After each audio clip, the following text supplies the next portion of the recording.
High বন্ধুরা, তোমরা সবাই কেমন আছো বলো। আমি তো এই ঠান্ডা ঠান্ডা ঠিক না, বর্ষাও ঠিক না, ঠান্ডা আর বর্ষার মাঝখানে পড়ে না জগা খিচুড়ির মতন পাক খাচ্ছি। আমার মতন তোমাদের কার কার অবস্থা সেটা বলবে কিন্তু। আর এই দেখো, আমি পাক খেতে খেতে এটা কোথায় চলে এসেছি, কাশ্মীর না দার্জিলিং। কিন্তু কোনোটাই না, কাশ্মীরও না দার্জিলিংও না, কিন্তু আমাদের এখানে এমন একটা আবহাওয়া চলছে, খানিকটা কিন্তু ওরকমই মনে হচ্ছে। আর দেখো কেমন কুয়াশা চারিদিকে, আমি হেঁটে চলেছি, সামনে পিছনে কিছুই দেখা যাচ্ছে না, কিন্তু অন্ধকার পুরো।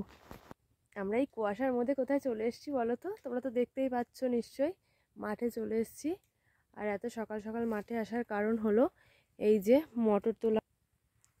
এই দেখো মটর তুলছি আমরা, কাদার মধ্যে, পায়ে কাদা টাদা ভর্তি, চারিদিকে খুব কুয়াশা।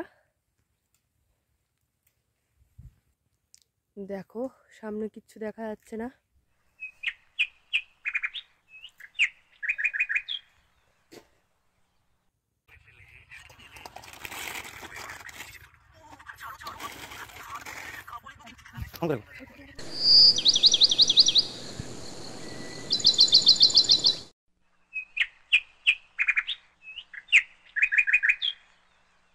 আমাদের মটর তোলা কমপ্লিট, এবার আমরা বাড়ি যাব। এই দেখো চারিদিক সব পরিষ্কার হয়ে গেছে, এখন আর কুয়াশা নেই, কিন্তু অনেক বেলা হয়ে গেছে, 11টা বেজে গেছে, তাও রোদ্দুর বার হয়নি। আজকে আর রোদ্দুর বার হবে না। তো এবার আমরা বাড়ি যাব, আমাদের হয়ে গেছে সব কমপ্লিট। তো আজকের মতো টাটা।